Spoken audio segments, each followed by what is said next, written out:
Oh, very similar. You watch them on offense, you watch them on defense, very, very similar to what we do.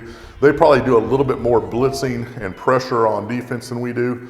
But yeah, very much a very similar style run attack with two backs in the backfield and the crisscross action and things like that. And yeah, it's eerily similar watching breaking them down.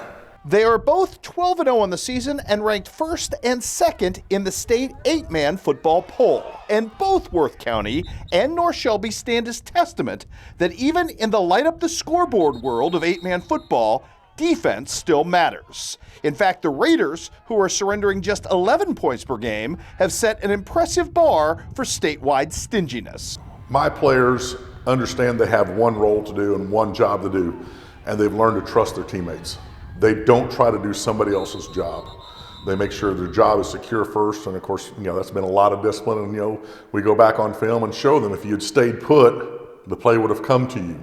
Justin Lunsford has become the statistical outlier for that North defense as a playmaker with more than 20 tackles for loss this season. But it is individual success rooted in a collective approach. The defense is drawn up that if everybody does his job, somebody will make a play.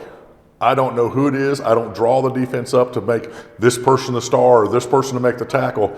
I know that when they play as hard as they humanly can and trust their eyes and they run, somebody on the defense will make a play. It always comes down to talent. And these kids have worked so hard. They're so strong, they're fast, and they've just committed themselves to making themselves as good an athlete as they can. And so I'm able to put a lot of those pieces on the field.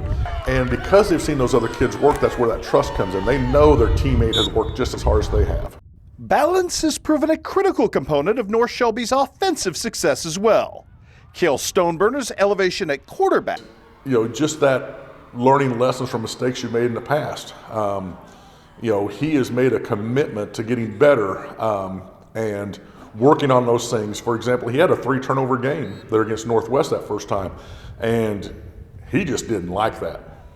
And that's the type of character kid he is. He is like, no, I cannot cost my team by my carelessness like that. And so he has been just exceptional with the football. Coupled with Justin Lunsford's franchise back production have been the Raiders' headline makers. Lunsford has created a lot of those situations.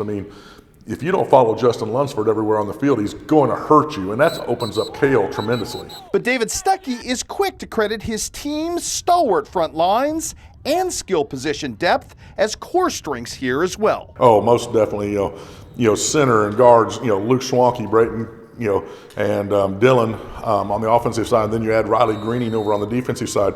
Those guys slog it out in the trenches, and there's a reason teams can't run straight ahead at us. They have to go off the edge and go to the corner because they can't move those guys, and our guys are allowing us to run straight up the middle of the pipe. Like last week, we were able to just get things rolling straight ahead, which really surprised me. But it didn't surprise me with how hard we came off. It was just one of those things that we didn't expect to go that much straight ahead last week, and we were able to.